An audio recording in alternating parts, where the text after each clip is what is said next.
Hi అండి, అందరికీ నమస్కారం. Welcome back to my channel. ఈ వీడియోలో ఏపీ ప్రభుత్వ ఉద్యోగులకు, పెన్షనర్లకు సంచలనం అండి. ఉద్యోగులకు జీపీఎస్పై ట్విస్ట్ ఇచ్చిన రాష్ట్ర ప్రభుత్వం.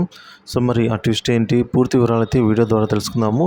సో దీనివల్ల ఉద్యోగులు ఏమంటున్నారు అన్న వివరాలు అయితే వీడియోలో ఉన్నాయి. వీడియోని ఎక్కడే కానీ స్కిప్ చేయకుండా ఎండ్ వరకు చూడండి, అప్పుడే పూర్తి ఇన్ఫర్మేషన్ అర్థమవుతుంది. వీడియోకి ఒక లైక్ చేయండి ఫ్రెండ్స్. వీడియోలోకి అయితే వెళ్ళిపోదాము. ఫ్రెండ్స్, విషయానికి వచ్చినట్లయితే ఆంధ్రప్రదేశ్ సీఎం చంద్రబాబు నాయుడు జీపీఎస్ పద్ధతిని రాత్రికి రాత్రి తీసుకుని వచ్చారండి. ఈ విధంగా తీసుకురావడం పైన ఉపాధ్యాయుల్లో కాస్త ఆందోళన కనిపిస్తోంది. ముఖ్యంగా ఉద్యోగులకు వ్యతిరేకత వచ్చినటువంటి జీపీఎస్ని తీసుకొచ్చిన వైసీపీ పార్టీని ఉద్యోగులు అయితే తీవ్రంగా వ్యతిరేకించారు. ఈ విషయం మనకు తెలిసిందే. అయితే ఆంధ్రప్రదేశ్లో కూటమి అధికారంలోకి వచ్చిన తర్వాత చంద్రబాబు ఉద్యోగులకు షాక్ ఇచ్చారు మళ్ళీ.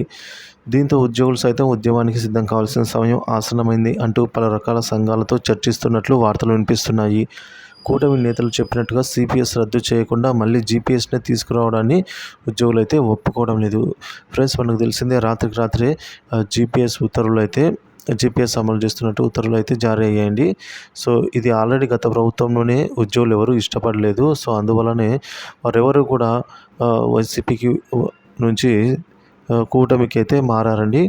సో బలంగా కూటమిని నమ్మారు. ఈ విధంగా ఇస్తుందని చెప్పేసి ఓపీఎస్ ఇస్తుందని చెప్పేసి ఇక జీపీఎస్ని బలవంతంగా మళ్ళీ తీసుకుని వాళ్ళపైన రుద్దేందుకు ఈ ప్రభుత్వం అయితే కనిపిస్తుంది అని చెప్పేసి ఉపాధ్యాయుల్లో స్పష్టంగా కనిపిస్తుంది.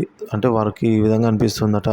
సిపిఎస్ని రద్దు చేసి ఓపీఎస్ను అమలు చేయాలనే దశాబ్ద కాలంగా ఉద్యోగులు, ఉపాధ్యాయులు, ఇతర ఉద్యోగ సంఘాలు కూడా విశ్వ ప్రయత్నాలు చేసినప్పటికీ ప్రభుత్వ పాలకులు మాత్రం వారి పని వారు చేసుకుంటూ వెళ్తున్నారు. కానీ వీటిని ఎవరు పట్టించుకోవటం లేదు అనైతే ఉద్యోగులంతా కూడా వాపోతున్నారు. సిపిఎస్ రద్దు దృష్టి పెట్టేవారు కరువయ్యారనే విధంగా ఉద్యోగులు ఆందోళన చెందుతున్నారు. మరి ఏ ప్రభుత్వం వచ్చినా కూడా జీపీఎస్ విధానాన్ని పరిశీలిస్తామంటారు. కానీ మళ్ళీ దానికి సంబంధించి మళ్ళీ అలాంటి పద్ధతులను తీసుకురావడం అయితే ఉద్యోగులకు ఆందోళన కలిగిస్తున్న అంశము. సో జనసేన అధ్యక్షుడైన ఉప ముఖ్యమంత్రి పవన్ కళ్యాణ్ గారు కూడా సిపిఎస్ రద్దు హామీ పరిశీలించకుండానే దాఖలు చేశారా అనే విధంగా అయితే ఇప్పుడు ప్రశ్నలు వస్తున్నాయి. దీంతో ఖచ్చితంగా ఉపాధ్యాయులు ఉద్యమ బాట పట్టాల్సిన పరిస్థితి ఏర్పడింది అనే విధంగా తెలుస్తుంది. జీపీఎస్ గెజెట్ కొత్త సీసాలో పాత సారా లెక్కలా కనిపిస్తోందని అయితే తెలుపుతున్నారు వాళ్ళంతా కూడా.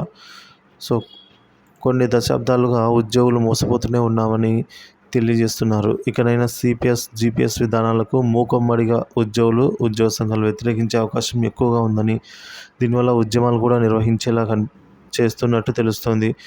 ఎటువంటి హడావిడి లేకుండా సిపిఎస్ జారీ చేసిన ఏపీ ప్రభుత్వం పైన ఉద్యోగులు కాస్త ఫైర్ అవుతున్నారు. మరి జీపీఎస్ విధానాన్ని ప్రభుత్వం వెనక్కి తీసుకుంటుందా లేదా అని అయితే మనకు రానున్న రోజుల్లో తెలుస్తుందండి. సో ఈ విధంగా ఆల్రెడీ వ్యతిరేకించిన ఈ సిపిఎస్ విధానాన్ని అయితే రాత్రికి రాత్రి మళ్ళీ ప్రభుత్వం తీసుకొని వచ్చింది. సో దీనిపైన ఇప్పుడు ఉద్యోగులు కాస్త ఫైర్ అవుతున్నారు. సో మరి ఈ విధానాన్ని ప్రభుత్వం వెనక్కి తీసుకుంటుందా లేదా అన్న విషయం అయితే మనకు మరికొద్ది రోజుల్లో తెలియనుంది ఫ్రెండ్స్.